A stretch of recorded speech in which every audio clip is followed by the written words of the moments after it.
Muy buenas tardes para todos. Un gusto tenerlos nuevamente en nuestras conferencias de nuestros ciclos de conferencias del año 2023. Para nosotros es un gusto tenerlos hoy en nuestra charla que se llama Uso de Tecnología 4.0 como apoyo en la biotecnología reproductiva. Recuerden que para nosotros como empresa es importante que compartamos un poco toda nuestra experiencia, nuestro desarrollo, innovación y la investigación que hacemos para el sector agropecuario. Recuerden que estamos siempre en redes sociales, síganos en Instagram, en Facebook, en Twitter. Importante, siempre compartimos contenido de alto valor técnico y científico para el sector agropecuario. Nos interesa que ustedes se conecten con nosotros, conozcan nuestros nuevos avances y podamos tener y compartir en estos escenarios tan interesantes para todos. Siempre invitamos a todo el mundo y que todo el mundo pueda compartir con nosotros en estos procesos de desarrollo tecnológico. El día de hoy nos acompaña entonces el doctor Óscar Ospina, CEO de nuestra compañía SADEP Limitada, desarrollador del software Taurus Webs, médico veterinario, especialista en gerencia de tecnología y tiene un doctorado en producción animal. Además, les quiero presentar el equipo de los cuales conformamos SADEP Limitada. Hoy les tengo el gusto también de presentar a un nuevo componente de nuestro equipo que se llama George Lopera, nuestro distribuidor en la zona de Antioquia, eje cafetero y toda la zona de la zona Caribe. También está el doctor José Moreno, que ustedes ya lo conocen, la doctora Aura María Ospina, y esto es el equipo de SADEP que conformamos este proceso de acompañarlos a ustedes en el desarrollo tecnológico y en las charlas que nos interesa que compartamos con ustedes como empresa. Un gusto saludarlos. Bienvenido, doctor Oscar, y bueno, que todos conozcan nuestra tecnología. Gracias, Andrés, por saludarnos. Tenemos también gente por allá de Panamá. Aris, un gusto saludarte. Gracias, doctor. Entonces, demos inicio a nuestra conferencia del día de hoy. Muchas gracias. Muchas gracias, Nasri, como un gusto saludarte y un gusto también saludar a todas las personas que me están acompañando en esta tarde para compartir las experiencias, las ideas, los conceptos, los conocimientos alrededor de dos temáticas que son maravillosas, que son el tema de la biotecnología de la reproducción y la interacción con las tecnologías 4.0. Eh, digamos que de repente algunas veces uno pensaría que la tecnología de la reproducción iría por un lado y las 4.0 por otro, pero es precisamente lo contrario. La tecnología tiende a integrarse y a asociarse como vamos a ver en la presentación de hoy, que es lo que tenemos, digamos, comentar en esta tarde. Vamos a presentar entonces un producto de trabajo que hemos tenido nosotros en investigaciones que hemos hecho en su momento con Fedegan, con Astrosebu, Fedegan FNG, el proyecto de investigación que tuvimos con ellos, también investigaciones a nivel universitario, con la Universidad Agraria, la Universidad de Cundinamarca, la Universidad de Tolima, toda la investigación que tenemos adelantado durante de Zamorano en Honduras. Hay una gran cantidad de elementos de investigación y también de experiencias ya de trabajo de campo en la consultoría. Como ustedes saben, nosotros en SADE Limitada tenemos consultoría también directa en ganadería. Entonces, con las ganaderías que trabajan con nosotros, hemos logrado implementar y desarrollar precisamente esta amalgama entre biotecnologías de reproducción y las 4.0 que queremos compartir en la tarde de hoy. Entonces, sin más preámbulos, vamos a dar inicio a la presentación. La presentación la hemos llamado Tecnologías 4.0 y las biotecnologías de la reproducción. La idea en el día de hoy estamos tomando como punto de referencia el Taurus Webs y la ganadería bovina. Pero estos conceptos pueden ser extrapolables a otras especies como los ovinos, los caprinos, los bufalinos, entre otras. Bueno, cuando hablamos entonces de tecnologías 4.0 de reproducción, digamos que en esta conferencia que estamos en este momento dictando es más focalizada, es más a grupos especializados en biotecnología. Voy a contarles un poquito a los colegas especializados en biotecnología qué es la 4.0 y cómo se va a integrar o cómo se puede integrar con nuestras biotecnologías de la reproducción. Cuando hablamos de que estamos en la cuarta revolución industrial que hemos presentado en otras conferencias, uno inmediatamente intuye que van a haber tres revoluciones industriales anteriores.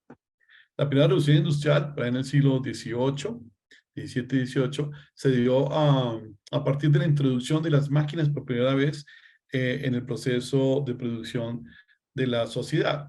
En este caso, entonces, tenemos la aparición de las primeras máquinas que reemplazaban la fuerza humana, con máquinas que usaban fuerza hidráulica, para el caso de las tejedoras en Inglaterra, las máquinas para tejer, y o el vapor para máquinas como los trenes. De esa generación aparecen entonces las primeras máquinas como que, digamos, que aún siguen siendo cosecha de la ganadería hoy en día, que son los tractores. Tractores son de la primera revolución industrial. Para el mediados del siglo XIX hasta mediados del siglo XX, viene la segunda revolución industrial, que es cuando las máquinas que siguen reemplazando la fuerza muscular humana comienzan a utilizar energía eléctrica y gasolina como fuentes de energía para hacer su proceso. Es decir, son máquinas más refinadas, más especializadas, digamos, más detalladas de acuerdo a los requerimientos. Entonces aparecen, por ejemplo, los equipos de ordeño. Los equipos de ordeño son un regalo que nos dejó la segunda revolución industrial a la ganadería. Igual las botobombas, los tanques fríos, toda esa tecnología es de la segunda revolución industrial. Después viene la tercera revolución industrial, que inició en los 70s, cuando aparecen las primeras máquinas que procesaban información. Ya no reemplazaban la fuerza muscular, sino reemplazaban la mente de las personas. Entonces tenemos las computadoras en los 70s, que no son mainframes, que son capaces de utilizar, digamos, equipos o máquinas para calcular en su época los datos para los países, los ejércitos y los bancos. En los 80 aparece la revolución, la propuesta de Bill Gates y Steve Jobs de hacer los PC, los personal computers y los software para estas microcomputadoras. Y aparecen entonces por primera vez los software y las computadoras en los 80 aplicables a la ganadería. En los 90 aparece en el escenario la Internet y entonces ahora se pueden conectar las computadoras que en los 80 se habían desarrollado. Al llegar a la primera década del siglo XXI, aparece lo que se llama el proceso de digitalización, en el cual todo lo que era análogo mecánico o químico se convirtió en digital. Entonces las cámaras fotográficas que eran químicas se volvieron digitales. Las videocámaras que eran análogas ahora se convirtieron en digitales. Los termómetros se convirtieron ahora en digitales. Aparecen entonces los celulares de análogos a digitales. Aparece entonces, digamos, los drones, los GPS y todos estos equipos que eran aplicaciones de herramientas que antes eran análogas, mecánicas o químicas y se volvieron digitales. Al llegar entonces el año 2014, hay un brinco que se da en estos conceptos cuando todo lo que se ha vuelto digital ahora se integra a través de la Internet y aparece el concepto de la data en la nube.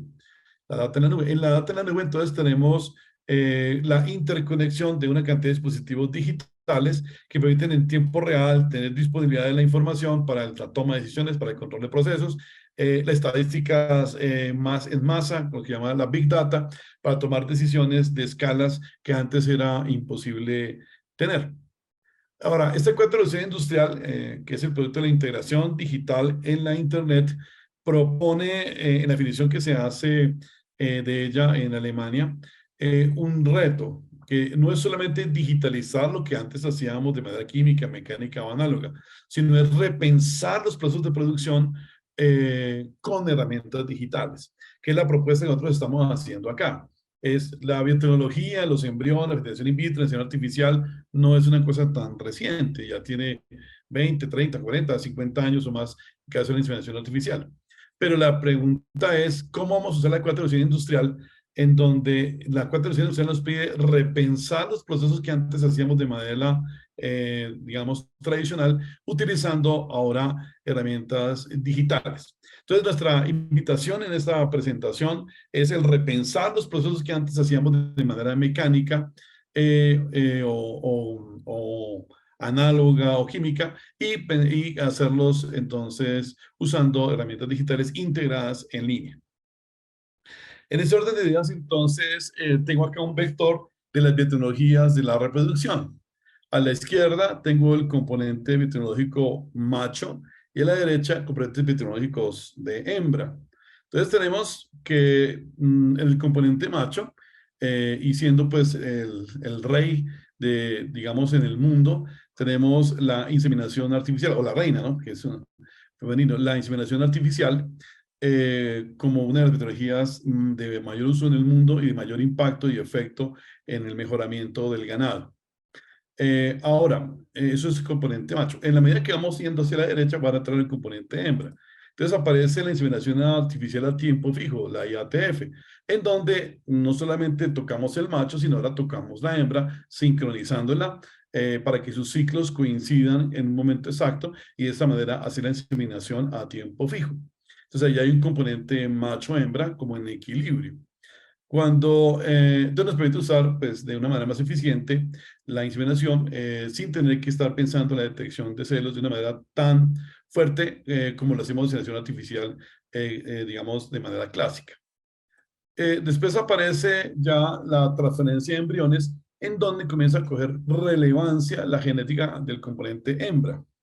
Entonces me interesa multiplicar una hembra en especial que tiene unas características genéticas que a mí me interesan, que tiene una adaptación, una producción, un trabajo genético previo, y me interesa esa hembra multiplicarla. Entonces aparece la transferencia de embriones clásica y después digamos, la fertilización in vitro, donde uno ya multiplica una hembra, digamos, cientos de veces potencialmente a través de esa técnica de fertilización in vitro. Otra técnica que vendría posterior sería la clonación, que bueno, digamos que ya no es tan, en este momento todavía tan práctica, que de pronto en el futuro puede tener alguna mayor aplicabilidad, pero lo que se usa de manera, digamos, más comercial y masiva, pues son este proceso, estas técnicas biotecnológicas. Ahora, estas cuatro técnicas biotecnológicas que usamos en la ganadería, ¿cómo pueden ser integradas, apoyadas o sinergizadas con tecnologías 4.0? Entonces vamos a explorar cómo la 4.0 se integra o se puede integrar dando algunos aportes que son fundamentales, que pueden ser la diferencia entre un proceso exitoso o no en biotecnologías de la reproducción. Tenemos entonces un primer punto y es qué toro y qué madre utilizar al momento yo de hacer un proceso biotecnológico. O sea, ¿cómo selecciono el toro en la finca? ¿Porque está de moda? ¿Porque tengo semen del que fue gran campeón en la feria y entonces por eso lo voy a utilizar acá? ¿O porque me parece que es la vaca más bonita de la finca? ¿O me parece que es el toro más bonito que tenemos aquí en la finca? ¿O el de la feria era el toro mejor conformado y sacó cinta azul? Pues estas son técnicas pues ya un poco rudimentarias. Si uno va a ganaderías, digamos, avanzadas en el mundo, vas a Estados Unidos, vas a mismo Brasil, ya eso no se hace así, todo se hace con números. O sea, usted selecciona los toros, selecciona las hembras, a utilizar con números, con los TPA, los TPI, los DEPS y con el análisis de heredabilidad. Entonces voy a avanzar en ese primer punto que nos parece importante.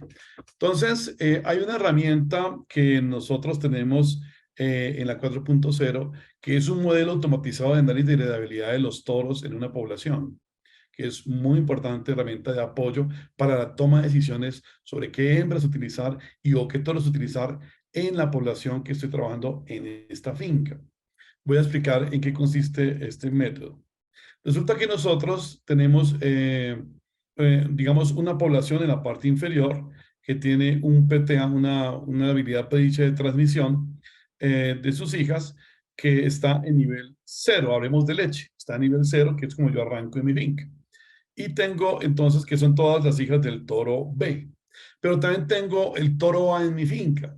Y las hijas del toro A tienen una media superior eh, en su producción de leche, 1.000 litros adelante. Entonces, si yo tengo estas dos poblaciones de hembras en mi finca, pues yo debería utilizar como donadoras de ovocitos, muy seguramente las hembras pertenecientes a la campana de Gauss de las hijas del toro A como preferencia, porque genéticamente están más avanzadas que la campana de Gauss de las vacas del toro B. Así fenotípicamente se vean iguales o sea superior, fenotípicamente hablando, una vaca hija del toro B, genéticamente hablando, en términos de números y temas científicos, pues es superior la población de hijas del toro A. Entonces, pero ¿cómo hago yo para hacer en mi finca cuál es el toro que está generando mejor desempeño? Y de esa manera tomar una decisión. Y buscar después en catálogos con TPAs o con DEPs el semental que utilizaría sobre estas hembras. O la otra que también hacemos mucho es, yo tengo un catálogo de toros y yo utilizo los toros en mi población, pero una cosa es que el catálogo diga que el toro tiene un resultado A, B o C, y otra cosa es que lo muestre en la población de mi finca, por condiciones de genética, condiciones medioambientales, de manejo, etcétera. Entonces, en mis condiciones ambientales, ¿cómo les fue a los toros que según los TPAs o los PTAs estaban superiores en números, en catálogos? ¿Qué pasó en la población de mi finca? Entonces, para eso, nosotros utilizamos la ecuación de la genética como base, donde, si recordamos, la expresión fenotípica es igual al potencial genético más el efecto del potencial medioambiental. Esto quiere decir que yo tengo un conjunto de cromosomas o de genes que tengo en mi ganado, su ADN, que interacciona con el entorno, con el ambiente, con qué pasto, con qué sombrío, con qué temperatura, con qué proteína, con qué energía, con qué sal mineralizada, con qué alimento balanceado, con qué técnicas de manejo tengo yo en la finca, para que producto de la interacción entre ese ambiente y estos genes hay una expresión fenotípica. Ahora, la expresión fenotípica relevante para nosotros en ganado lechero es la producción de leche. Y en ganado de carne es la ganancia de peso. La morfología, pues es interesante, se puede trabajar, pero no es la esencia del mejoramiento genético. Si uno habla de manera, digamos, profunda, el tema central es la producción de leche y la producción de carne, lo que se mide y se evalúa en esta parte genética. Entonces, cuando yo voy a analizar qué semental utilizar o qué vientres utilizar para hacer un trabajo con biotecnología de la reproducción, yo soy consciente que lo que estoy haciendo con la biotecnología de la reproducción no es preñar una vaca, no, estoy multiplicando los genes. Pero ¿qué genes están multiplicando? ¿Por qué los están multiplicando? ¿Y para qué los están multiplicando? Son las preguntas de fondo. Preñar la vaca, pues la preña el toro el vecino. Si vas a hacer tecnología para preñar vacas, pues poca toros. Le va a ir mejor.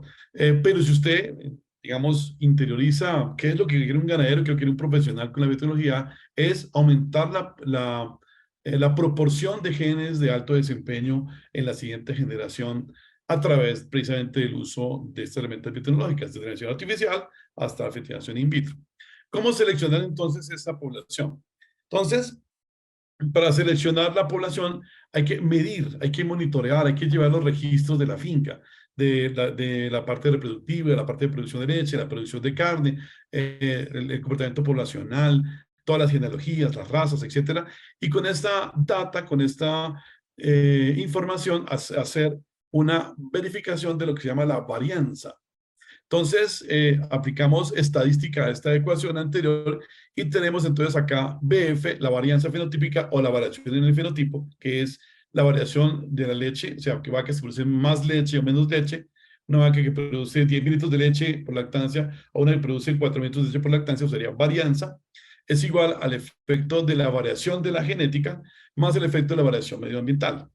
Entonces, a mí, ¿qué me gustaría evaluar de cada toro? Me gustaría evaluar si yo estoy dando los toros, digamos, 5 toros en una finca.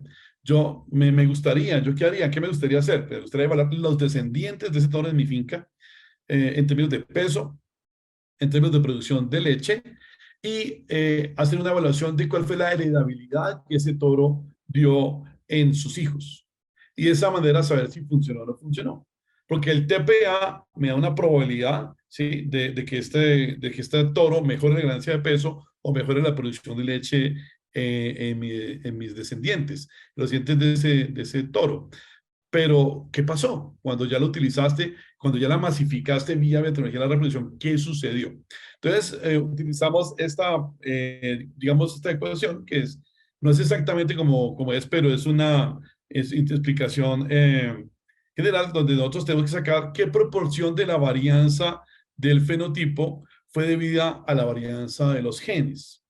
Entonces, nosotros en el sistema desarrollamos una especie de carrusel donde coges los 5 toros y los pones a competir al tiempo con sus descendientes. Entonces, por ejemplo, en este caso tengo 3 toros. Entonces, se coge toda la población y se le mide la heredabilidad.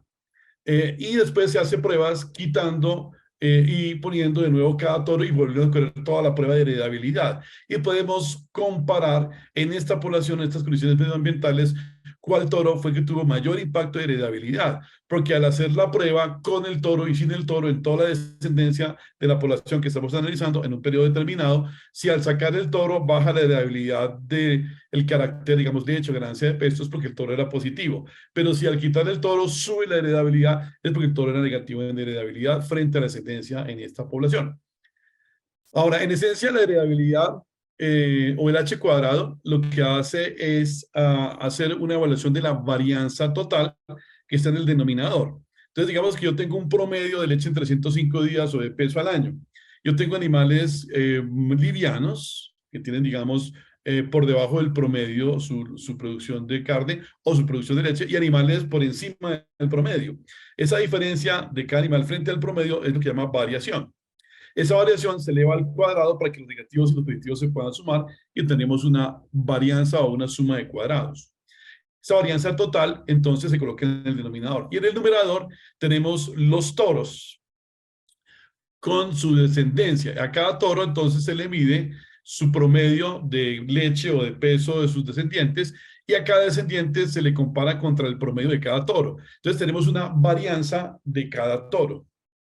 Después, entonces, lo que se hace es una prueba de ANOVA en donde se puede analizar qué parte de la variación total es explicada por la variación del toro y lo que no es explicado por la varianza del toro es lo que se llama una varianza ambiental.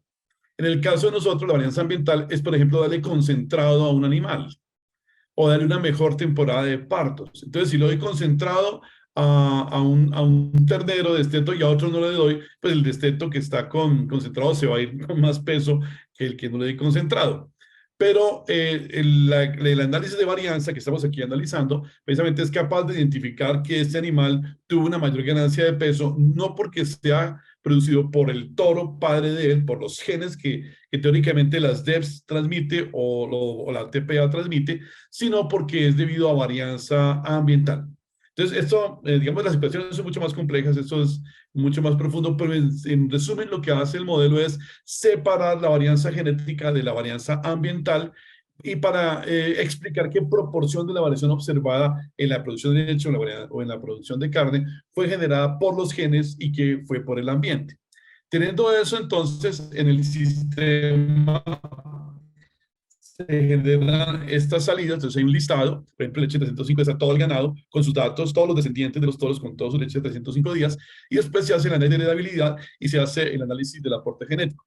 El análisis del aporte genético dice cuántos litros incrementó en 305 días. Entonces, por ejemplo, acá vemos que 3 toros aumentaron la leche en 300 días frente a la media de la población, de los descendientes, y 3 toros bajaron la leche con respecto a la media de la población, están por debajo de la media de la población. Entonces uno diría, uy, entonces esos 3 toros están muy buenos. Oh, momentico. Esas hijas de esos toros tienen leche por encima de la media. Pero la explicación es, ¿fue porque el toro empujó la leche o fue por el ambiente que empujó la leche? Entonces tenemos la tablita o la gráfica, en este caso de la derecha, donde viene la heredabilidad. Y ya expliqué cómo se calcula, tenemos con análisis de varianza. Y encontramos entonces que el toro 1 es positivo en heredabilidad y positivo en leche, o sea que es un toro bueno para mi finca, y sus descendientes serían muy buenas hembras prospecto para hacer un trabajo biotecnológico como donadora de ositos.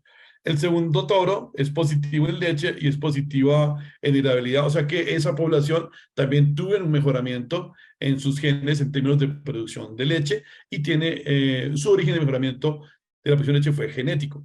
Pero, por ejemplo, el quinto toro tiene las hijas más leche, pero la heredabilidad del toro es negativa. ¿Qué quiere esto decir?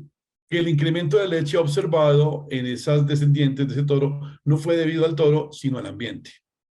Esto es una maravilla. Entonces usted puede entender ¿De dónde salió la leche que están viendo usted en estas vacas o en estas novillas hijas de un toro? ¿Es debido a la genética del toro o es debido al ambiente?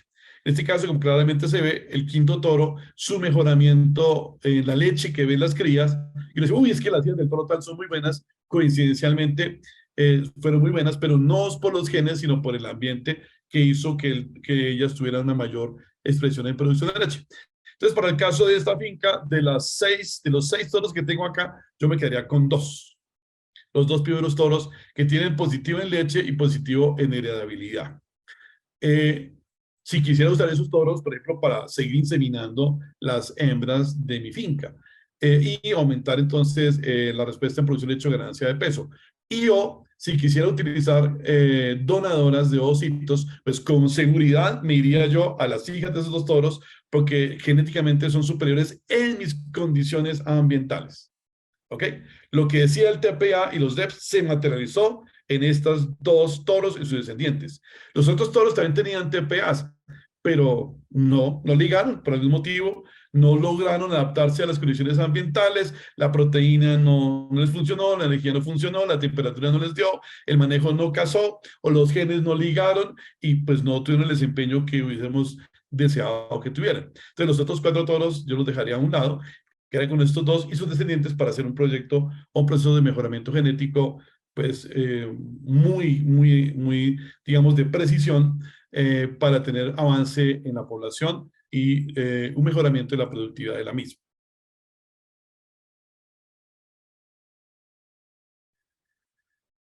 Bueno, entonces tenemos un primer apoyo de la biotecnología de reproducción por las 4.0 en un tema trascendental, como seleccionar qué toro utilizar y qué hombres utilizar, qué vientres utilizar como donadoras.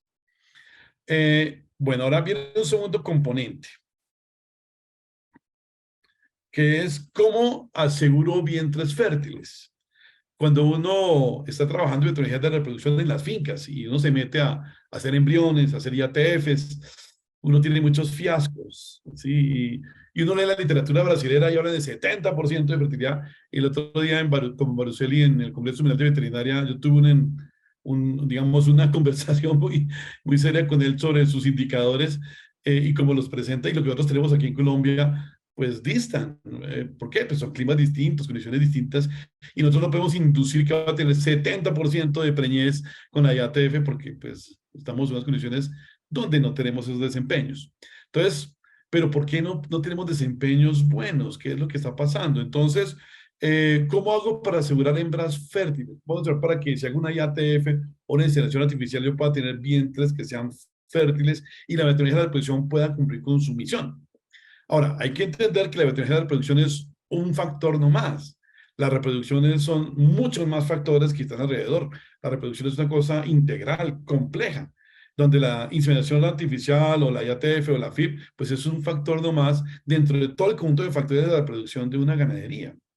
Teniendo conciencia de eso, entonces, pues la idea es avanzar a un punto que hemos trabajado mucho nosotros, varios años de investigación, tengo artículos publicados sobre ese tema, que es interacciones entre nutrición y reproducción. De puro trabajo de campo y de investigación de campo alrededor de este tema, también de investigación científica con esta propuesta. Nosotros hablamos entonces del famoso triángulo de interacciones entre reproducción y nutrición, que es un enfoque sistémico de la reproducción. Tenemos entonces que si yo quiero tener un éxito en mi inseminación artificial, en mi IATF, en mi fertilización in vitro, en mi transferencia de embriones, yo he de entender qué es lo que está pasando con la dinámica reproductiva del ganado en la finca, de una manera integral. Entonces, lo primero, como todos sabemos, la reproducción arranca en el cerebro. La reproducción no arranca en los ovarios ni los ovocitos, la reproducción arranca en el cerebro. Yo estoy manipulando el ovario y el ovocito, es una cosa que es un accidente en la evolución de la naturaleza. Pero la reproducción arranca es en el cerebro de nuestra vaca o de nuestro toro. Y el cerebro, en su naturaleza, es un órgano eminentemente eléctrico. Por ser eléctrico, entonces él necesita una diferencia de potencial para que haya una cargas positivas y negativas y él pueda pulsar de manera correcta. Nosotros, por ejemplo, sabemos que las neuronas de los núcleos paraventriculares allá en el hipotálamo necesitan pulsar 24 veces al día para que se libere la GNRH y se active la reproducción. Si pulsan nomás 15 veces porque se acabó la diferencia de potencial, pues la vaca queda con los ovarios lisos, que no hay liberación de FSH y pues no hay producción de ondas foliculares. Entonces es muy importante para el cerebro la brecha aniónica, diferencias de cationes y aniones, que está relacionada directamente con los minerales. ¿Qué sal mineralizada le estamos suministrando al animal? A nuestra vacada es fundamental. Pero no es darle sal, no. ¿Qué brecha aniónica le estás dando? Y si es una vaca, ¿cómo está la brecha aniónica en preparto y cómo está la brecha aniónica posparto para que esto funcione de manera correcta? ¿Qué calidad de minerales, cantidad de minerales, qué composición, qué calcio, fósforo, magnesio le estoy dando a la vaca? Pero ojo, no solamente qué sal le estoy dando, sino la pradera que el animal está consumiendo, qué oferta de minerales está haciendo para ir hilando más fino, y de acuerdo a esta oferta de minerales que está haciendo la pradera, qué sal mineralizada es la que le conviene a mi vaca. Porque una cosa es un braquiaria, otra cosa es una estrella africana, otra cosa es un quicuyo no gras, en términos de oferta de minerales. Pero además, una cosa es un quicuyo fertilizado y sin fertilizar. Además, una cosa es un braquiaria en verano, otro es en invierno y otro en transición. La oferta de minerales cambia de manera dinámica en la planta, en las zonas de la planta, y su oferta para que la vaca lo consuma y de esa manera pueda activar su sistema reproductivo. Entonces yo tengo que entender claramente la dinámica de oferta de minerales y ver qué sal mineralizada es la que le casa a mi vaca en preparto y posparto para que el cerebro pueda funcionar, hacer sus 24 pulsos al día y liberar la GNRH que va a la hipófisis. Ya tengo el sistema arrancado desde el cerebro, o sea, el tema de minerales lo tengo resuelto. Lo siguiente que sigue es la hipófisis. Ahora, la hipófisis, cuando llega la señal de la GNRH hipotalámica, entonces ella inicia la producción, almacenamiento y liberación de las gonadotropinas. Entonces aquí aparece la LH y la FSH. Pero estas hormonas son glicoproteínas. Y entre su estructura molecular, que son alrededor de unos 200 aminoácidos, una gran proporción de los aminoácidos son lisina y metionina, que son aminoácidos muy escasos en los vegetales y en la nutrición en general del ganado. Entonces, cuando la vaca está, por ejemplo, parida, arranca a producir leche, la caseína de la leche se va a robar la lisina y la metionina disponibles, va a escasear la lisina y la metionina para la hipófisis y la vaca va a producir apenas FSH, pero no va a producir LH. Entonces uno palpa la vaca y encuentra ovarios con folículos 1 o 2, pero no encuentras un folículo 3 ni cuerpos lúteos. Ahora, si el problema es en el cerebro, como ustedes saben, por minerales no hay GNRH, entonces palpo la vaca y tengo ovarios lisos. Entonces tengo, si es en el cerebro, problema, tengo varios lisos, si tengo abajo en la hipófisis, ustedes saben, tengo folículos 1, 2, pero no se resuelven por el problema de oferta de proteína. Entonces es muy importante, si voy a aplicar una IATF o una inseminación artificial o transferencia de embriones, etcétera, cómo está la oferta de minerales primero y segundo la oferta de proteína verdadera, no concepto de proteína cruda.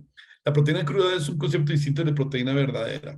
Si yo tengo un alto nivel de proteína verdadera, perfecto, vamos para adelante. Si tienes un alto nivel de proteína cruda, es probable que una fracción de un 20, 30, 40 o hasta 50% de esta proteína cruda, por de pronto mal manejo de fertilizaciones, etcétera, sea nitrógeno no proteico.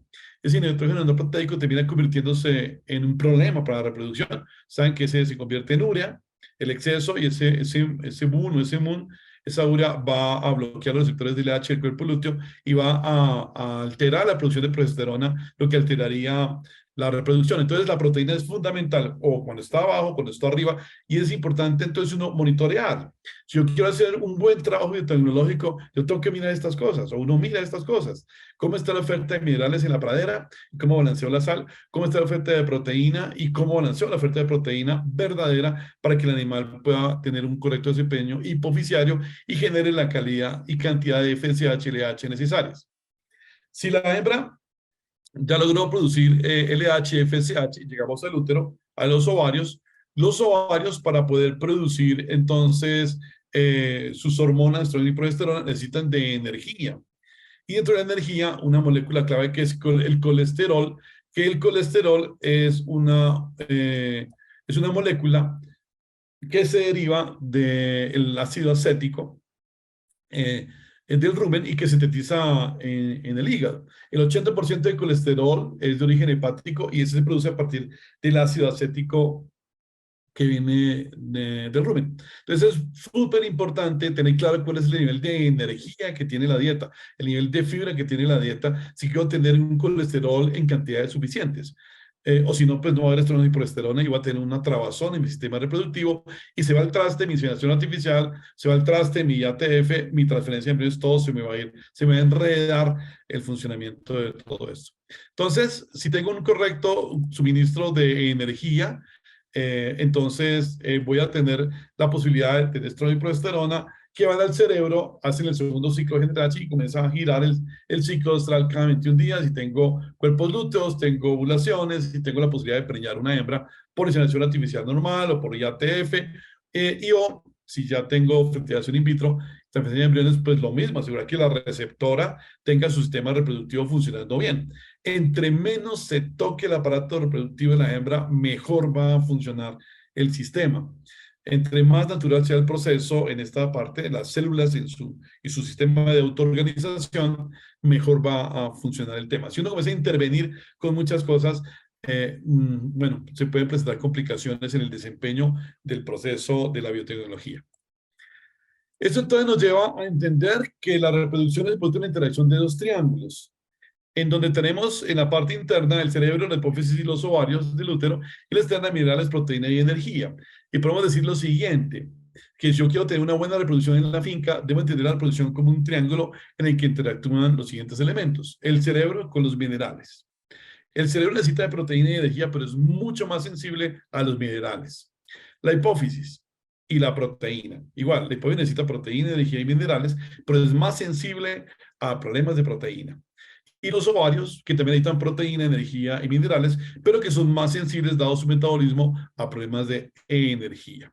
Entonces, este triángulo de reproducción permite entender las interacciones entre nutrición y reproducción y cómo hacer un proceso en la finca en donde tengo que mejorar los minerales, la proteína, la energía y la oferta de biomasa, porque necesito que haya suficiente cantidad de comida para que la hembra pueda tener nutrientes, energía, proteína, minerales y de esa manera tener un correcto desempeño reproductivo. Entendiendo o recordando estos elementos que uno ve en fisiología de la reproducción eh, en fisiología animal o en sistemas de producción, eh, ¿cómo podemos apoyar este triángulo de reproducción desde el punto de vista de la 4.0 para garantizar que la biotecnología, que la reproducción nos funcione y que la biotecnología de la reproducción sea exitosa?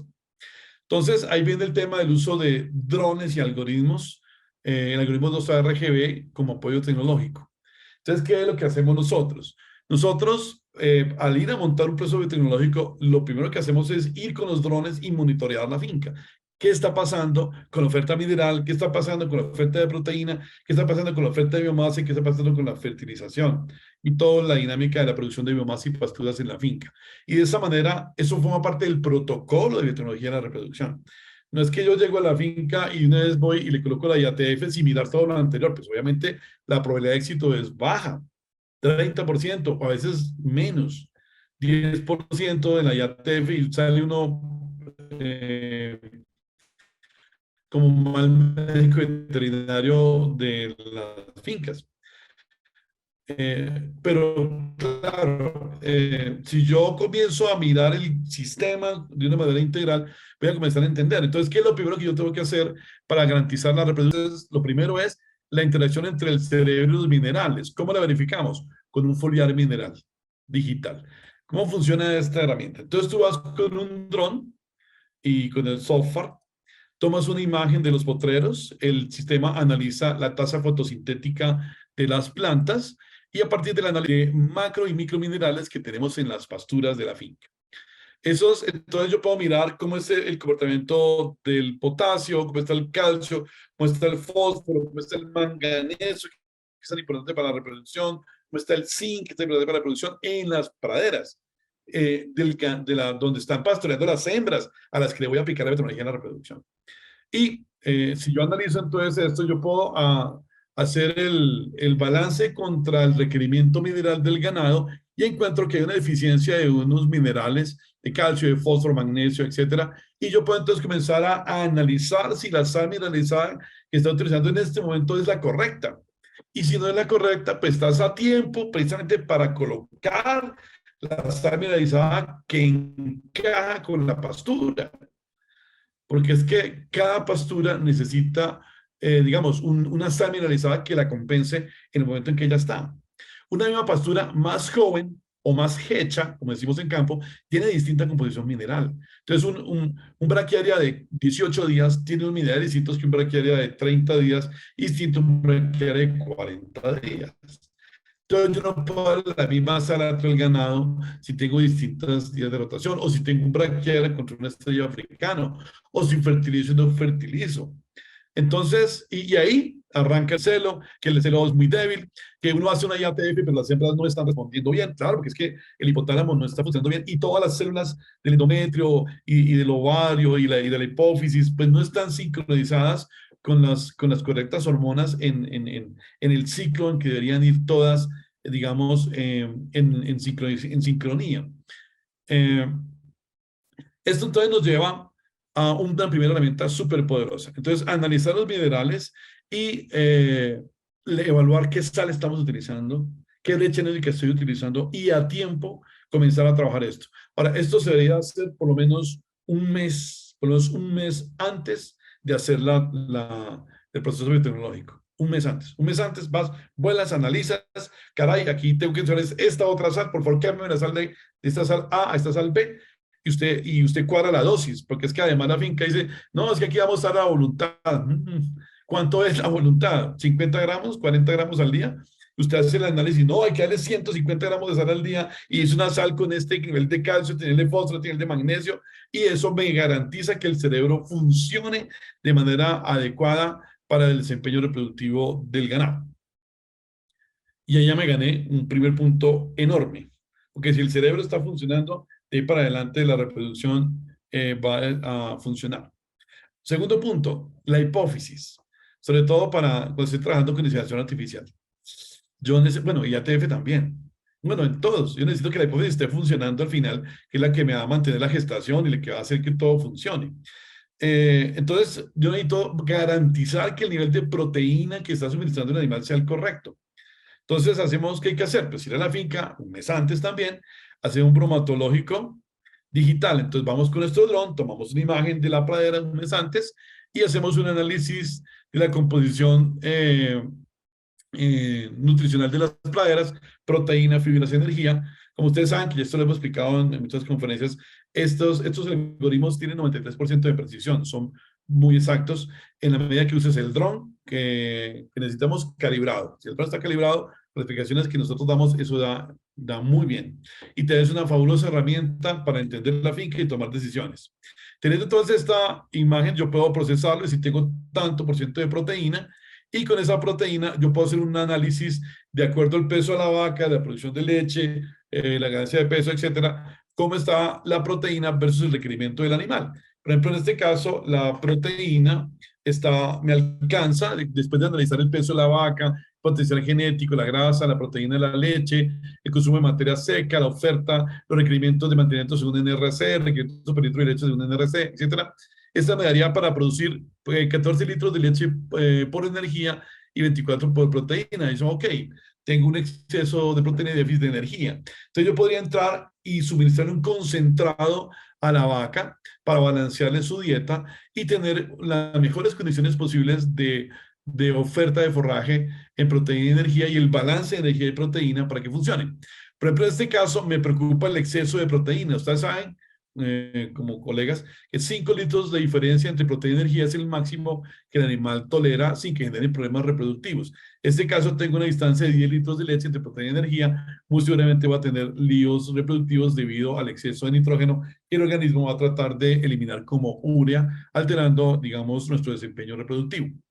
Entonces yo puedo analizar esto, ok, entonces démosle energía y balanceémosle la proteína, o al contrario, cuando está en un pasto en clima caliente, un braquiaria, un colusuana, etcétera, a uno se le cuelga la proteína, que es la proteína por debajo, entonces hay que démosle una fuente proteica de aminoácidos de alta calidad, un núcleo proteico, no sé, un tipo soya 40, soya pro 40, etcétera. Entonces usted le ponga lisina y metionina en forma y eso active la hipófisis y genere un muy buen desempeño reproductivo de la hembra. Ahora, esa información que usted procesa en algunos minerales o de proteína, energía y fibra, el bromatológico, usted lo puede almacenar en la computadora, lo sincroniza a internet y lo queda disponible para que el dueño de la finca, el administrador de la finca, el gerente de la finca esté enterado de qué está pasando con todos estos elementos y tengas información estadística e ir revisando e ir haciendo mejoramiento y evolucionando sobre cómo manejar las estrategias de nutrición, en este caso proteica o mineral en el ganado y tener un buen desempeño reproductivo. También energética. El otro componente es la energía. La energía, además del área bromatológico, depende de dos temas fundamentales, que es la biomasa y la fertilización de las praderas. La biomasa es el famoso aforo. Si yo pongo las vacas a una IATF y resulta que no hay pasto, pues no hice nada. O hago una transferencia de embrión a fertilización in vitro, preño a la hembra con todo ese esfuerzo, con todo ese costo, y va y pare en una época donde no hay comida. Si el ternero nace o la cría nace en una época donde hay escasez de comida, decir que no funcionó la genética que transfirió.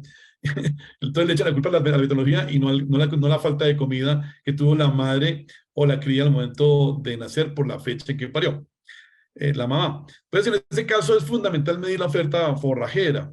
Entonces, nosotros, en este caso, con nuestra tecnología somos capaces de medir, dado el gradiente de energía entre la punta y la base de las plantas, cuántos joules de diferencia hay. Con unas ecuaciones calculamos eso, cuánta biomasa equivale, y podemos saber exactamente cuánto pasto hay por metro cuadrado en una finca. Entonces, con base en esa información, entonces uno puede calcular la dispersión de la oferta forrajera en un potrero y también el cálculo de la capacidad de carga de la finca. Entonces, yo tengo que voy a hacer un plan para una IATF o estoy haciendo fertilización in vitro y tengo unas receptoras y yo tengo una inseminación artificial y tengo 50 vacas y la capacidad de carga está en 44, pues, ojo, ahí hay problemas. Esos 6 animales de más me van a generar problemas reproductivos porque va a haber menos biomasa disponible, por tanto, menor oferta de minerales, proteína y energía para el triángulo de reproducción y su dinámica.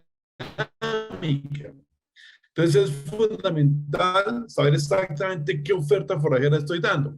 Entonces, igualmente, un mes antes de hacer mi trabajo biotecnológico en el lote de ganado que voy a trabajar, además de medir bromatológico, proteína, energía y fibra, medir minerales para saber cómo está la oferta mineral, cuál es la sal mineralizada, voy a mirar la oferta de forraje y asegurar que el ganado tiene la comida adecuada en términos de cantidad. Ya hablamos de calidad en minerales y calidad en términos de proteína, energía y fibra, pero aquí también ahora es la cantidad de comida y si es bueno y ajustar entonces la dieta para que el triángulo de reproducción funcione de manera correcta. Ahora, otro punto clave es la fertilización. En las fincas, digamos que se está avanzando con esta tecnología, se entiende que la fertilización es fundamental para el correcto desempeño reproductivo. Hay una correlación directa entre el nivel de densidad energética que tiene el pasto y el desempeño reproductivo y productivo del ganado. Entre mayor energía tenga la base forrajera, mejor desempeño reproductivo van a tener las vacas. Entonces, pilas con este tema que es un dato que quiero plantearles a ustedes que trabajan con esta parte reproductiva, y es, hay que medir la densidad energética de la pradera y ajustarla, trabajarla. Entonces, hay que hablar con el ganadero y decir, mire, si vamos a hacer un trabajo biotecnológico, sepáreme este pedazo de la finca, este potrerito de acá, y fertilicémoslo.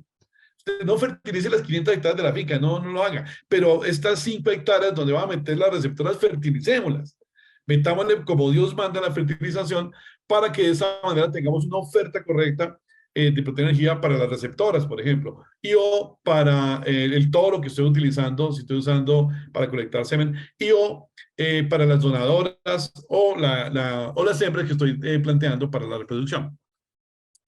Entonces tenemos acá una última tecnología que hemos desarrollado en este último año. Estamos muy contentos que hemos partido de un software que se llama AgriWebs, que es el algoritmo para la fertilización digital.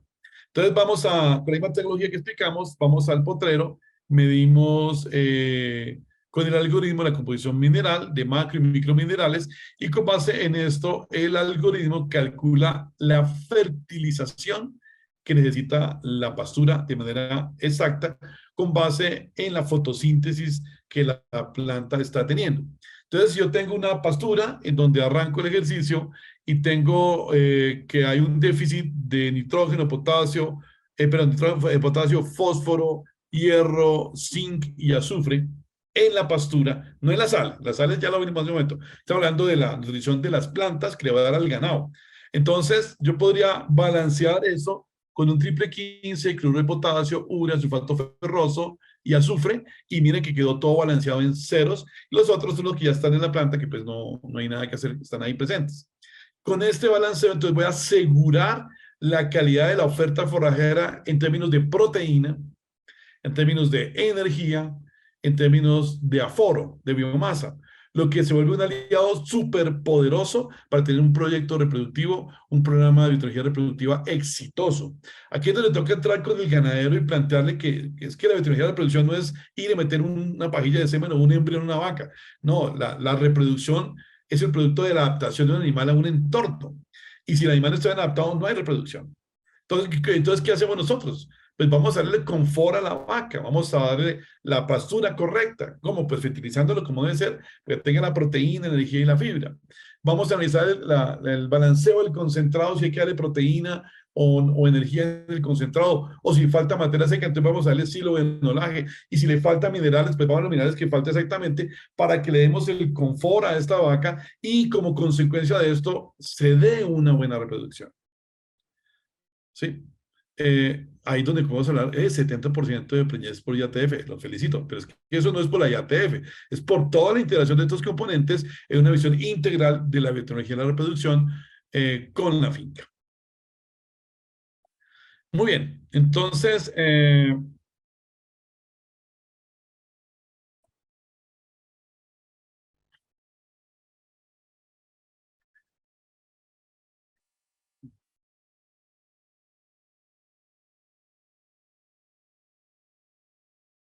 ya hemos visto la primera parte, que es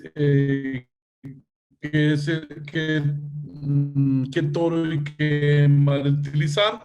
Segundo, cómo aseguro vientres fértiles. Y vamos al tercer componente de la tecnología. Entonces, para eso, nosotros hemos hecho una alianza, hemos trabajado muy bien con la gente de Celotor, en donde el Celotor es muy exitoso cuando tienes montado un esquema integral.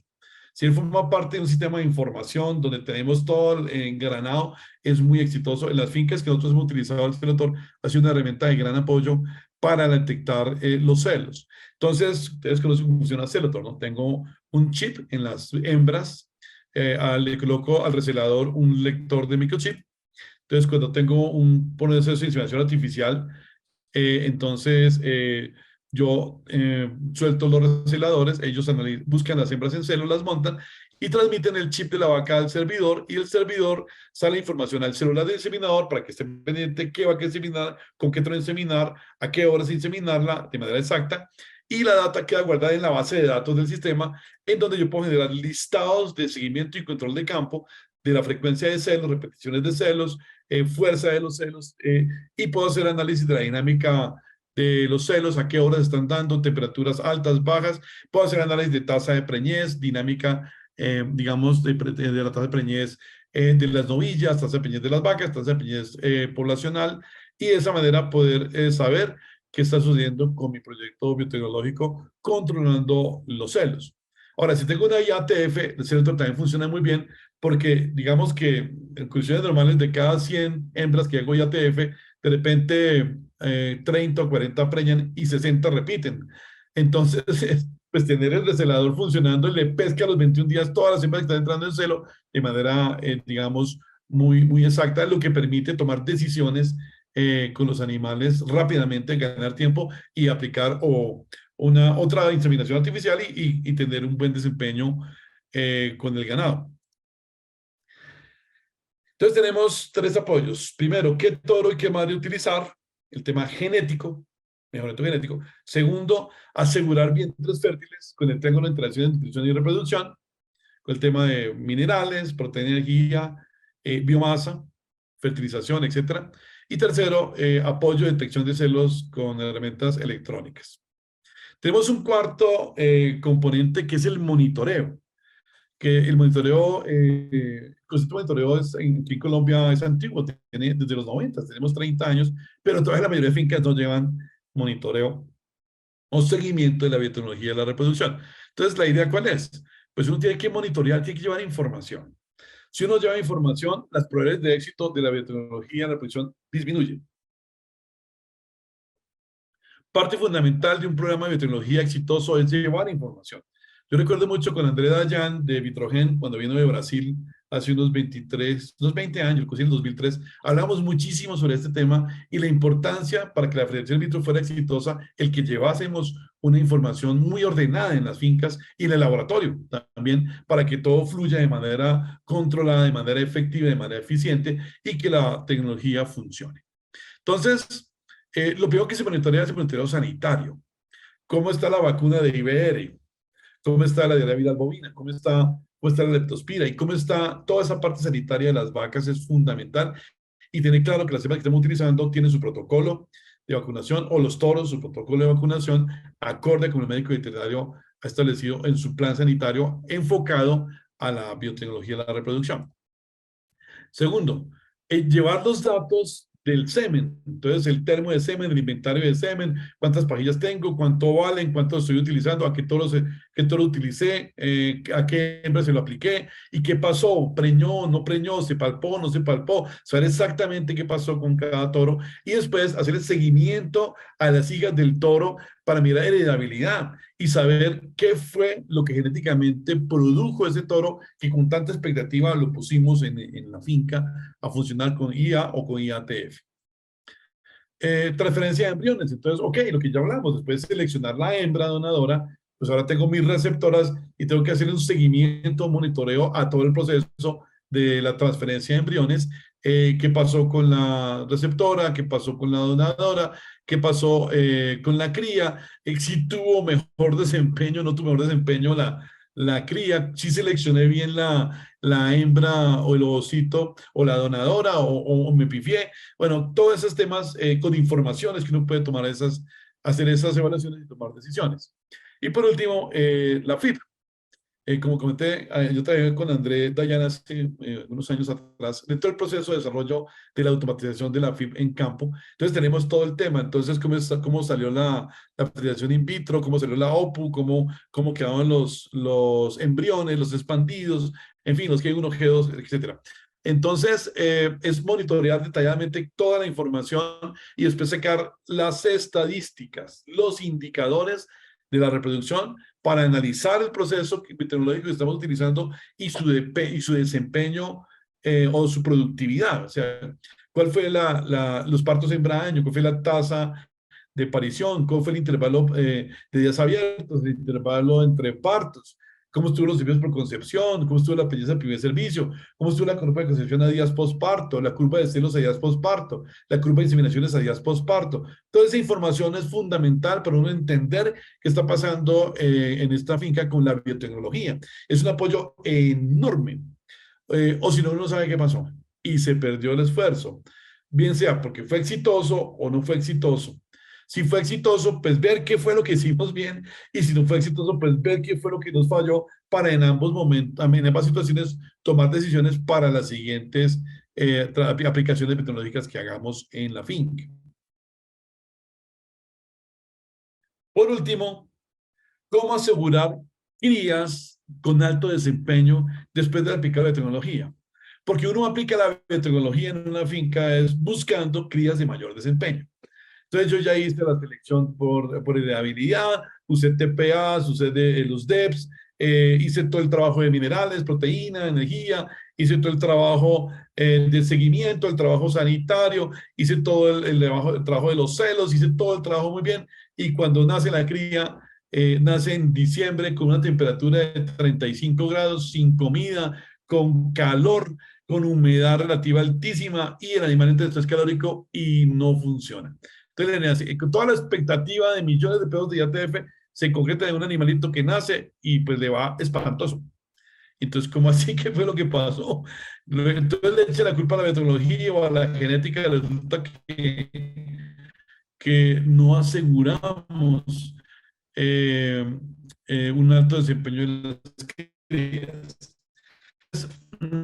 Aquí hay un trabajo de investigación bueno, tres trabajos de investigación, tres fases, creo que con el doctor Ricardo Camacho, con Ariel Jiménez, que trabaja en SOCEU, donde hicimos un análisis de fincas en los llanos orientales, Magdalena Medio y Costa Caribe, alrededor de un concepto que se llama la planeación de partos o partos estacionales, que ha venido cogiendo fuerza. En este momento, el 90% de los clientes que nosotros tenemos en consultoría tienen partos estacionales, ya no tienen partos continuos, sino partos estacionales con un mejoramiento en el desempeño reproductivo y sobre todo un mejoramiento en el desempeño de la biotecnología, como ahorita vamos a plantear la idea. Entonces, partos estacionales. Entonces, nosotros sabemos que estamos en cambio climático, cada vez tenemos más calor, calentamiento global, y nos lleva a que las épocas de lluvia caiga muchísimo más agua y las épocas secas caliente muchísimo, muchísimo más de lo que hacía, lo que pasaba tradicionalmente. Entonces, el punto crítico es cuando tenemos mucho calor. Resulta que en las épocas, por ejemplo, diciembre, enero, febrero, marzo y julio, agosto, que tenemos los veranos en Colombia, en la zona andina, en los llanos orientales, pues va de diciembre a marzo, abril también ese verano tan intenso. Tenemos que en esos periodos tenemos una alta temperatura y una alta humedad relativa, que se combina en un índice que se llama índice de temperatura-humedad o índice ITH. Este ITH, cuando está por encima de 74 puntos, genera un S positivo, estrés calórico positivo. Ese estrés calórico positivo genera una compensación neuroendocrina de la vaca para contrarrestarlo, en la cual disminuye la producción de la hormona de crecimiento y la TSH, bajando entonces la T3 y la T4. Al bajarse las hormonas, entonces hay una disminución de la producción de leche,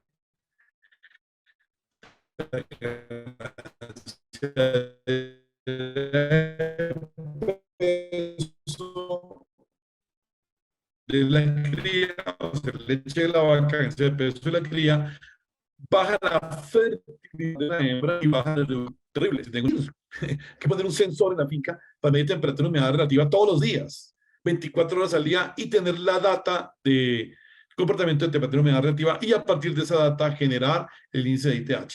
Nosotros tenemos desarrollados estos sensores que son inalámbricos, transmiten la información vía GSM, automáticamente llegan a la computadora, o puedes usar más sencillos, puedes comprar una pequeña estación meteorológica, tener en la finca, tener la data, bajar en Excel y después subir al Taurus vía Excel. Cualquiera de las dos se puede hacer, o el inalámbrico, o usted compra uno y le baja vía Excel los datos y los sube al software, al Taurus Web.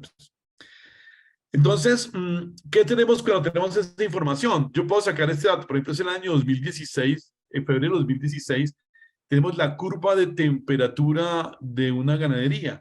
Entonces, eso es en clima caliente, en clima medio, perdón, en clima medio. Entonces tenemos en la madrugada, estamos en 17 grados centígrados, sale el sol a las 7 de la mañana y sube la temperatura, y a las 2 de la tarde estamos a 34 grados centígrados, hasta las 12 de la tarde, y a las 3 de la tarde comienza a bajar la temperatura, hasta de nuevo llegar a los 20 grados centígrados después de las 9 de la noche. O sea, la temperatura en el día tiene forma de curva. Ahora, ese es el promedio de un mes, no, esto es un día, es el promedio de un mes de datos de control de temperatura, de dinámica, de termodinámica. Ahora, la humedad relativa es inversa de la temperatura. Entonces, la humedad relativa arranca en 91-92%, está muy alta, y al salir el sol desciende hasta, digamos, aquí en este caso, un 35%. Para después, en la tarde, cuando baja la temperatura, comenzar a subir otra vez hasta el 80-86% de humedad relativa. Ahora, el tema crítico no es la temperatura ni la humedad solas, es la combinación de los dos en el índice ITH. Entonces hay un algoritmo que nosotros desarrollamos especialmente para nuestro cómpico ecuatorial que calcula este índice ITH y genera lo siguiente. Acá tenemos el índice ITH está en la madrugada en 62, 61 puntos. Cuando sale el sol sube a 66, 70, 64 al mediodía, llegó a 80.5 el índice ITH, y la tarde vuelve y cae y termina en 67 puntos. ¿Pero eso qué quiere decir? Desde el punto de vista ya fisiológico.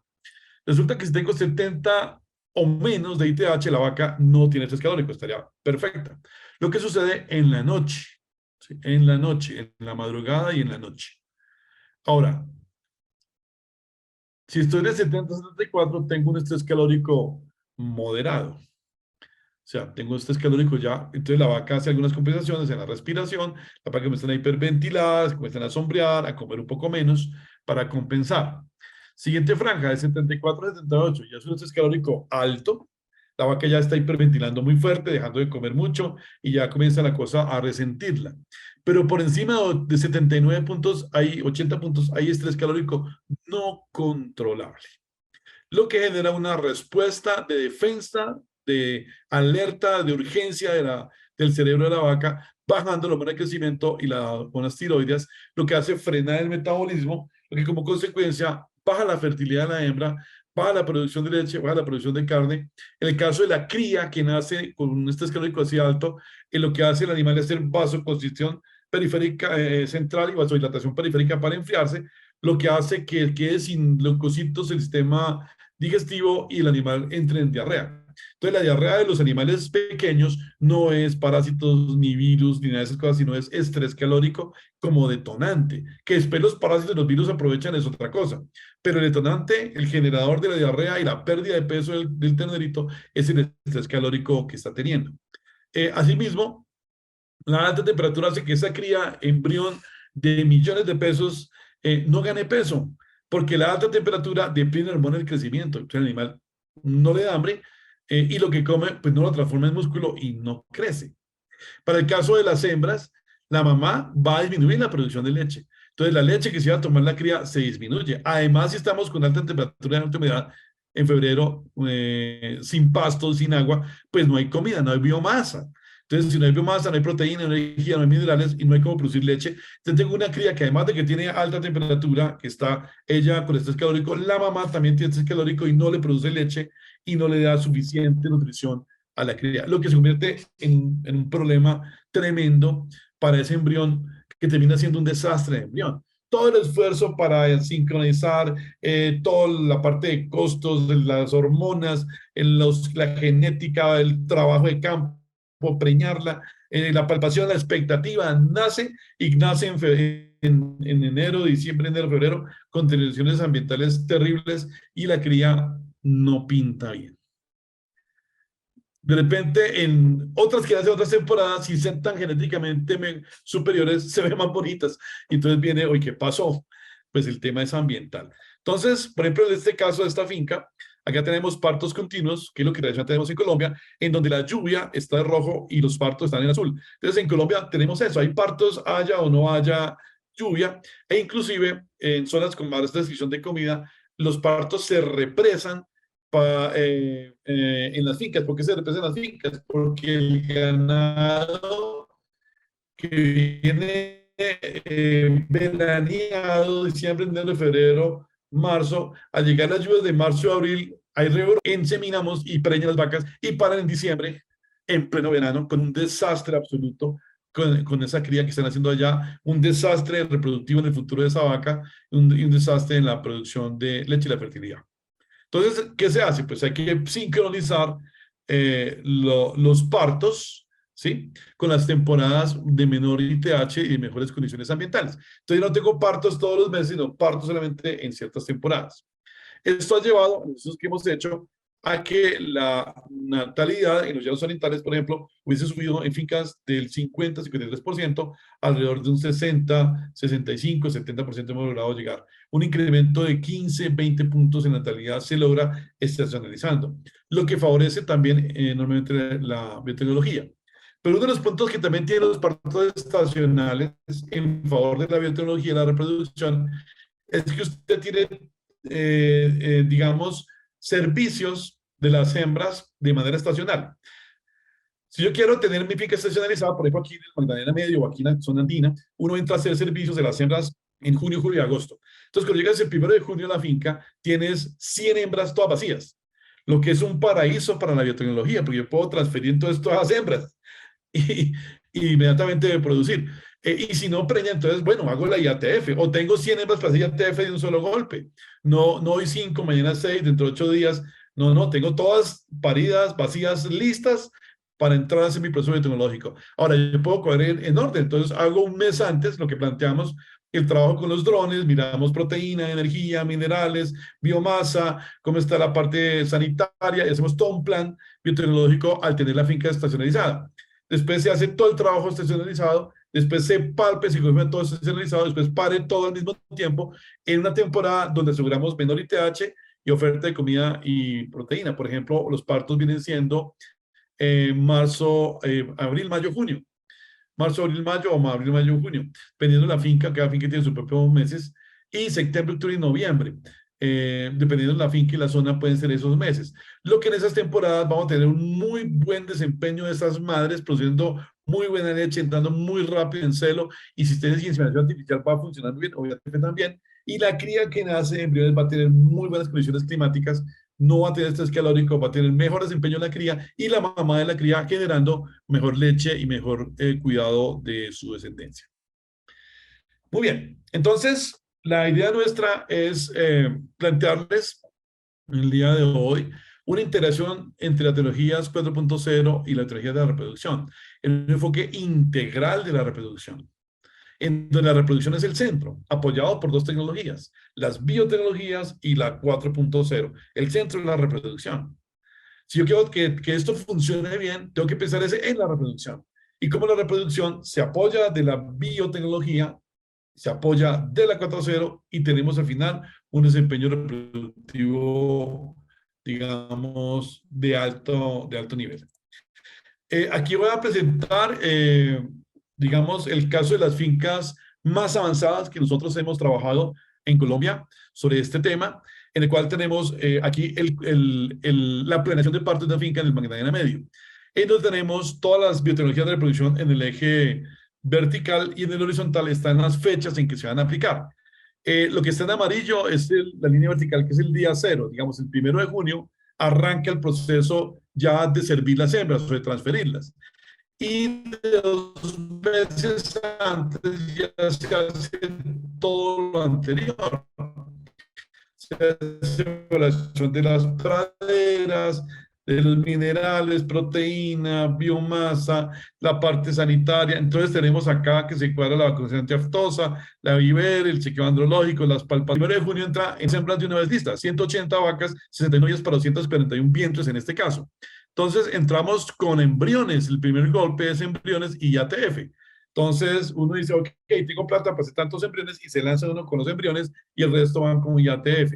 Se tiene simultáneamente prendido el celotor leyendo los celos, y las hembras que por alguna condición no entraron en la IATF en embriones o están repitiendo, se cogen con celotor y se inseminan con inseminación artificial con toros, pues lo que corresponde. Después se hace el chequeo reproductivo, se evalúa y se vuelve a hacer una segunda IATF para garantizar que vamos a tener la mayor genética posible, y se sigue civilizando con celotor que está entrando en celo hasta, y se sigue haciendo inseminación artificial con celotor y con detección visual, y después en el último mes se meten los toros. Entonces uno, mire la combinación que es tan chévere, se usan embriones, se usa IATF, se usa inseminación artificial, y le metimos toda la genética posible al ganado. Y lo que no preñó con biotecnología, toro. Y yo, pues, garantizamos que si hay algún componente biotecnológico que estaba generando un problema de fertilidad en una hembra, pero lo corregimos con el toro tiene andrológico, tiene todas sus vacunas, va a estar muy bien nutrido, está muy bien organizado, y las hembras que faltaban por preñar las coge el toro. Y las hembras que no quedan preñadas, venga para acá, porque es una hembra que es candidata a descarte o a tratamiento o a descarte en la finca para el siguiente ciclo estacional. Entonces uno dice, esta hembra se va de la finca porque ya definitivamente no sirvió, o sí, hagamos un tratamiento con el médico. Entonces viene el veterinario, hace su ajuste y se autoriza a la hembra, entra al siguiente ciclo estacional y arranca el mismo ciclo, y pues aspiramos que en la primera intención con la PIA de transferencia de embriones del siguiente ciclo, que será cada 6 meses de la finca. Eso era entonces partos igual a los 9 meses. Entonces tenemos intervalo de servicios o de monta, intervalo de partos, servicios, partos, así cada 3 meses va rodando la finca, lo que también genera unos temas importantes de organización administrativa en la biotecnología, pero también para la finca. Una sola temporada de servicios, una temporada de palpación, temporada de parto, una temporada de estetes o de producción de leche, también que uno cuadra los 2 ciclos para que las vacas queden sincronizadas en la curva de lactancia, y la finca tenga una muy buena administración de todos sus procesos. Nosotros hemos montado alrededor de unas 30 fincas ya en partos estacionales y los ganaderos que se han subido no se imaginan cómo hacían antes las cosas. Si yo, ¿por qué no había estacionalizado? No entiendo. Si la lógica es que la finca estuviera estacionalizada desde el principio. Puedo aprovechar las metodologías de la producción al máximo. Puedo aprovechar el clima al máximo. La adaptación a la resiliencia al cambio climático la estoy haciendo inmediatamente. Tengo la oferta ambiental, la oferta de comida, de pasturas, todo sincronizado en mi finca y tenemos entonces éxito en el desempeño reproductivo. Entonces, las fincas más avanzadas que hemos trabajado nosotros usan estos esquemas de partos estacionales donde combinan toda la tecnología anterior, ¿no? Con ITH se define el periodo exacto de mejores condiciones ambientales, se programan los partos para esas temporadas, montas en tal temporada. Como están estacionalizados, se monta entonces toda la preparación, se mide el triángulo de reproducción, cómo están los minerales, proteína, energía, biomasa, fertilización de las praderas y arranca todo organizado. Llega el periodo de servicio y está todo en orden. Las hembras entonces se sirven con embriones, con fecundación in vitro, eh, perdón, con embriones OFIP, o se hace IATF y se hace a tiempo fijo y se remata con toro, según una combinación de todas las tecnologías y las herramientas que tiene el ganadero para asegurar su reproducción. Con esas estrategias hemos logrado unos muy buenos desempeños reproductivos en las fincas, en donde, como dije hace un momento y repito, los ganaderos después dicen, oye, yo no sé cómo hacía antes, yo iba a hacer un trabajo de embriones y no tenía hembras disponibles.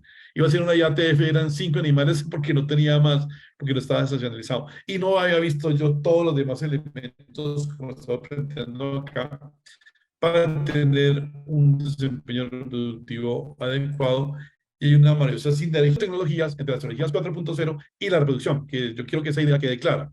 Tenemos la biotecnología, las tecnologías 4.0 y la reproducción como objetivo de una manera integral de abordaje desde la gestión, desde la medicina veterinaria, desde los, digamos, de la gerencia de la ganadería también, para tener un sistema ganadero exitoso, competitivo, resiliente con respecto al cambio climático y próspero en su desarrollo genético.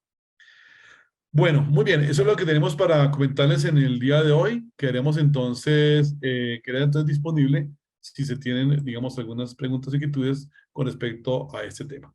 Bueno, muchas gracias. Tiene la palabra la doctora Nasli. Muchísimas gracias, doctor Oscar. Hoy ha sido interesantísimo, increíble todo lo que nos has contado. Hemos tenido 105 personas conectadas desde el Facebook y desde el Zoom. Para nosotros es muy chévere que sigamos teniendo tan buena audiencia, que la gente se esté conectando con nosotros y que con eso nosotros seguimos motivados a seguir haciendo este tipo de conferencias, de charlas, compartiendo todo lo que hacemos con la investigación, con el desarrollo de todo lo que se hace en la parte de la tecnología 4.0 para el sector agropecuario. Vamos a continuar con la doctora Aura María Ospina, que va a leer una serie de preguntas que ya nos han llegado por muchas partes y poder entonces abordarlo y poderlas contestar con el doctor Oscar. Muchas gracias. Aura María, por favor, continúa. Muchas gracias, doctora Nadia y doctor Oscar. Muchas gracias por tan nutrida conferencia, realmente muy importante. Y pues estamos agradecidos por nuestros seguidores que nos están viendo desde el Facebook Live y desde el Zoom. Y estoy aquí lista, pendiente para leer todas sus dudas, inquietudes concernientes a la conferencia. Iniciamos con Néstor Raúl Torres y tiene la siguiente pregunta. En partos estacionales, ¿cómo se vería afectada la producción de leche? Por ende, ¿existirían épocas de baja producción de leche? Esa es la pregunta. Excelente pregunta, muchas gracias. Lo primero que yo podría plantear es que en los países industrializados o super especializados en leche, siempre hay partos estacionales. Por ejemplo, en Nueva Zelanda, todo el país está estacionalizado. Y eso lo hacen precisamente para aumentar la producción de leche del país. El caso de nosotros aquí en Colombia, hemos tenido maravillosas experiencias de estacionalización de las lecherías, en donde lo que se hace es que uno tiene 2 ciclos de partos. Entonces tienes un ciclo de partos en marzo, abril, mayo y otro septiembre, octubre y noviembre, en los 2 mejores momentos de aparición de las vacas para leche. Entonces las vacas paren en esos 3 meses y pican su lactancia entre mayo, abril, mayo y junio. En julio y agosto, que es verano en Colombia, veranillo de San Juan, y se calienta y baja la oferta de comida, entonces las vacas ya pasaron el pico de lactancia y entran entonces un momento en donde van en fase con el clima. Bajan un poquito, pero es que todas las fincas bajan en julio y agosto porque tenemos un clima que tiene menos oferta de comida y mayor temperatura. Y después, en septiembre, octubre y noviembre, arranca el siguiente pico de partos y empuja usted con el siguiente ciclo de partos que están entrando lluvias y pega una trepada tremenda a la leche de la finca,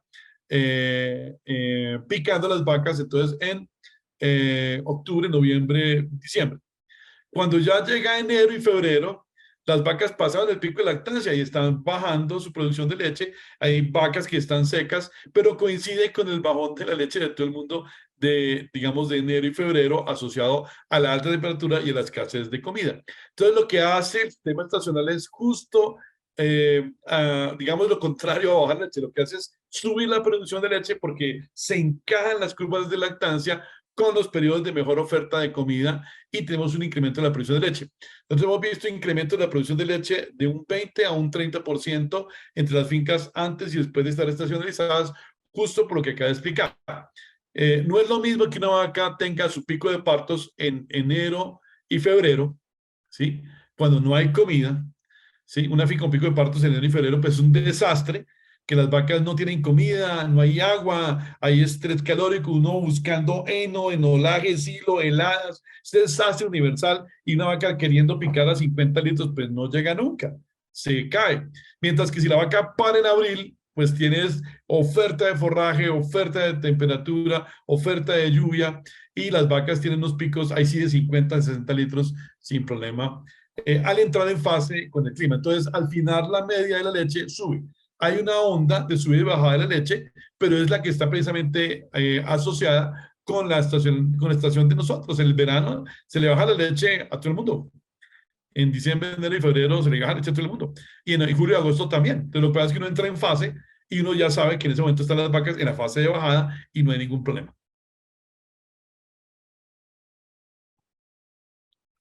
Listo, Doc, muchas gracias. Aparte de preguntas, también hay comentarios. El señor Leonardo Velázquez dice, muy buena calidad de información, un entusiasmo por la gestión de la información para aumentar la producción, maravillosa herramienta, Taurus Webs, me sorprende. Por aquí, otra, de José Miguel Chiribo.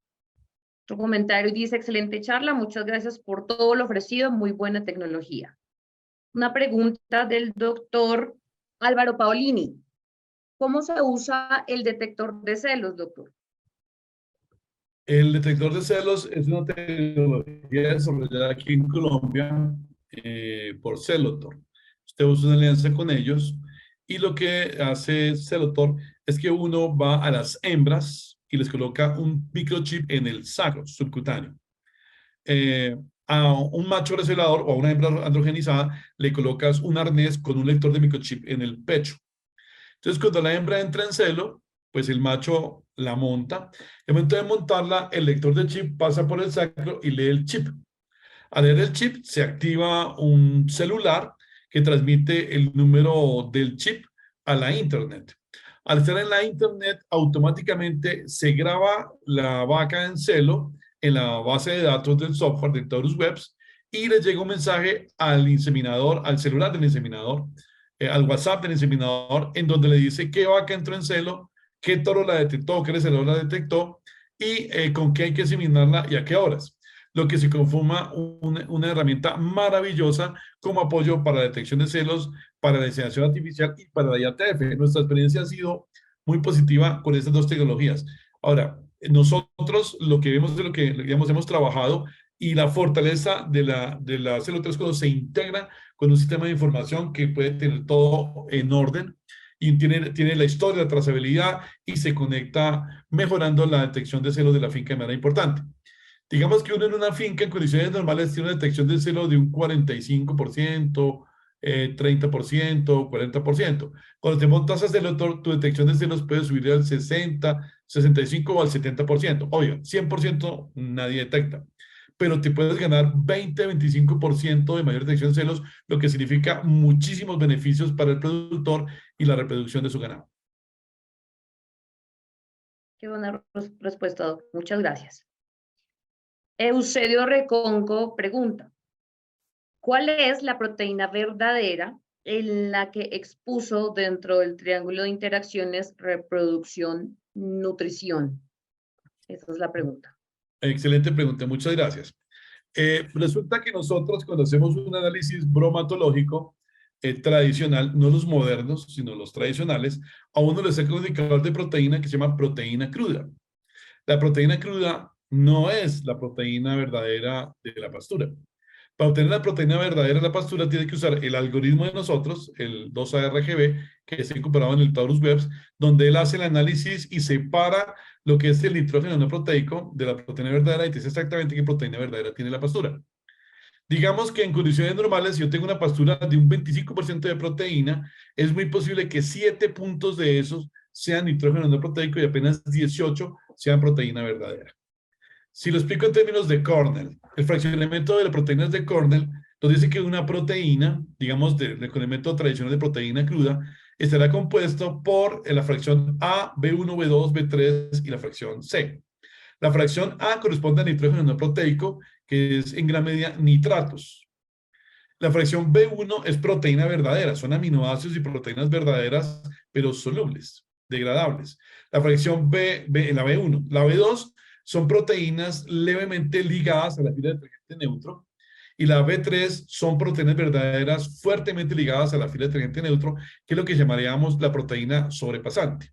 La fracción C corresponde a la proteína ligada a la fila detergente ácido, que no es digerible ya por el ganado. ¿Ok?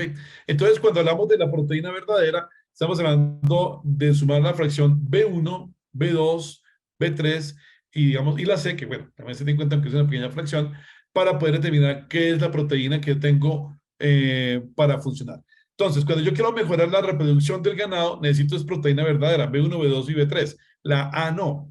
Si tengo un pasto con un alto nivel de fracción A de la proteína, al contrario, voy a tener problemas reproductivos en el ganado. ¿Listo? Listo, Doc, muchas gracias.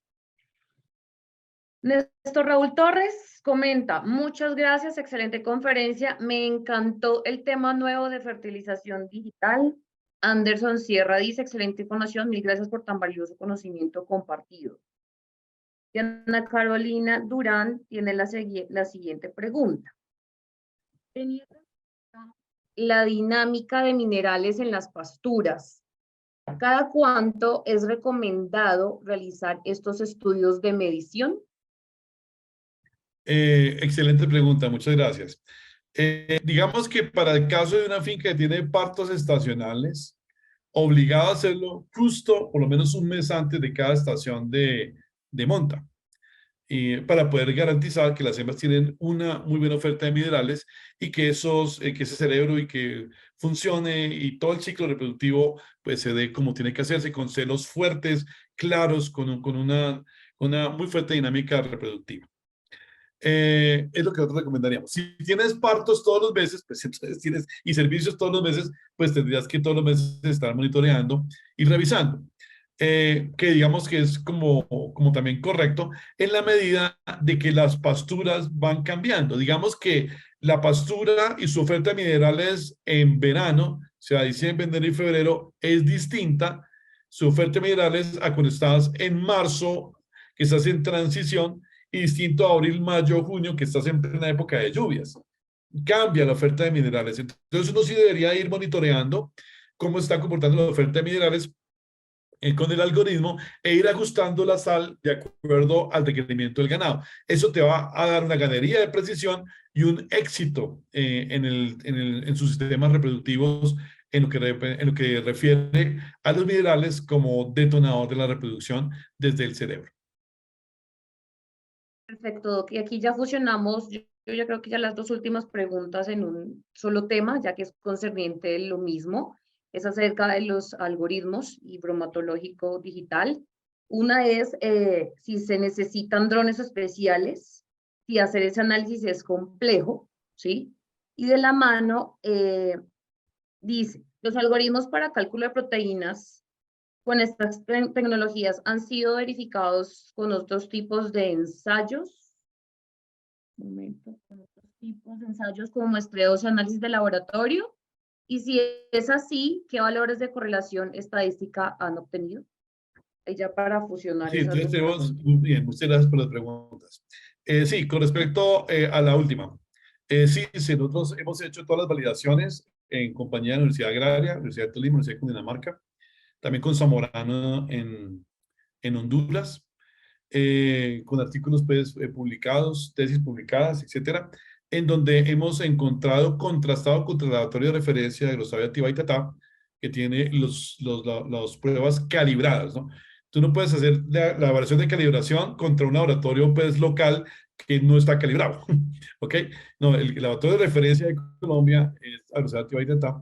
Contra ese, entonces, hemos hecho las calibraciones y nos está dando 93% de correlación en promedio todas estas tecnologías, lo que nos deja muy contentos, dado que ya es una precisión que estadísticamente no da diferencias significativas en los resultados generados por el algoritmo versus los laboratorios químicos.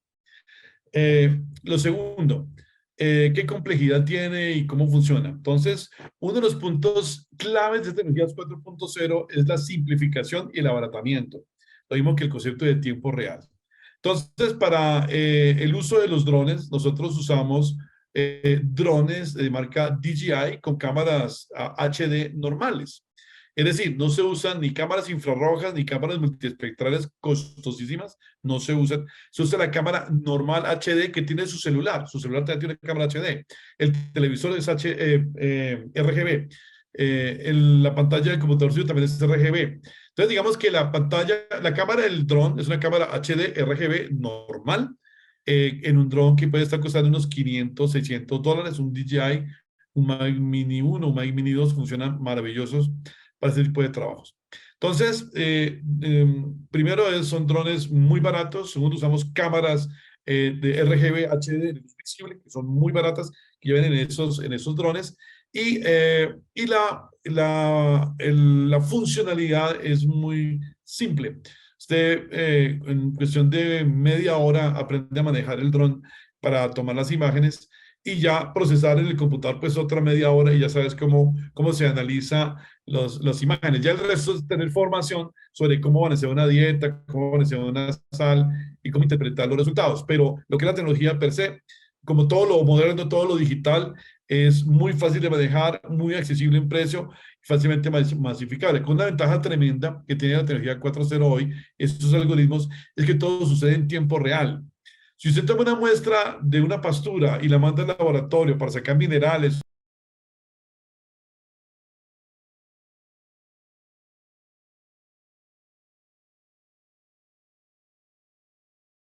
Creo que nuestro querido doctor Oscar se le ha bloqueado la cámara o se le ha bloqueado el internet. Sí, Cualquiera de las dos sí, cosas sí, sí, acaba de sucederle. Bueno, tenemos sí. aquí a nuestro querido José Miguel Chiriboga, que va a ser nuestro próximo distribuidor en Ecuador, donde me dice, Nasli, ¿cómo estás? Buenas noches, ¿cuándo sale el AgriWebs? Y también tenemos varios preguntándonos por el AgriWebs. Es la cereza del pastel, ya prontamente lo van a tener en sus manos, que es nuestro nuevo producto para el manejo de la fertilización. Es un boom, es impresionante lo que podemos hacer con este producto. Bueno, creo que el doctor Oscar, estamos atentos si se vuelve a conectar. Pues ya también, ya son las 6:41 de la tarde. Muchísimas gracias Sí. por conectarse todos. Estamos muy contentos. Jorsi Lopera, que es nuestra nueva persona de equipo de Saber Limitada, les va a hacer un saludo especial. Gracias, Dati. Saludos desde Venezuela. Gracias por Bufawebs. ayudarnos. ¿Cómo Ahí está. vamos con Bufawebs? Dice Dati. Sí, ahí está nuestro nuevo asesor profesional, zootecnista. Estamos muy contentos de que ya trabaje con nosotros. Y bueno, por favor, entonces, él va a ser el cierre de nuestra sesión del día de hoy. Ok, Nasli, muchas gracias. Bueno, buenas noches. Agradeciendo al panel por su atención, por su tiempo, por la dedicación, por la interacción con la conferencia. Al doctor Oscar Ospina por la excelente y oportuna conferencia. Despedirnos, dar las gracias a todas las empresas, productores y profesionales del área de la biotecnología. Nos estaremos comunicando con ellos con excelentes propuestas e ideas. Reiterar entonces las gracias por la interacción y una feliz noche. Muchas gracias a todos. Saludos a todos los de Venezuela, de Panamá, de Ecuador, del SENA. y toda la gente que nos ha acompañado el día de hoy. Muchas gracias por compartir con nosotros.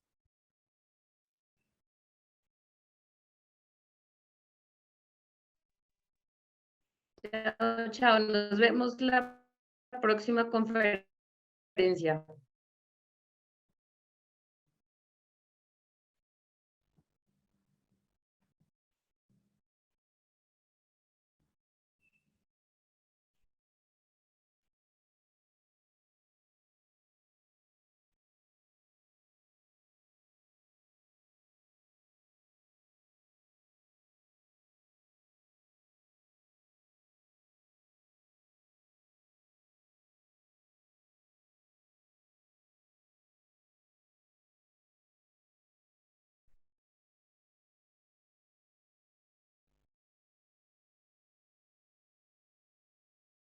Hola, Néstor. ¿Tienes alguna pregunta que levantaste la manito? No se volvió a conectar, Oscar. No, Néstor tiene una pregunta. Personas. Ah. Seguimos grabando.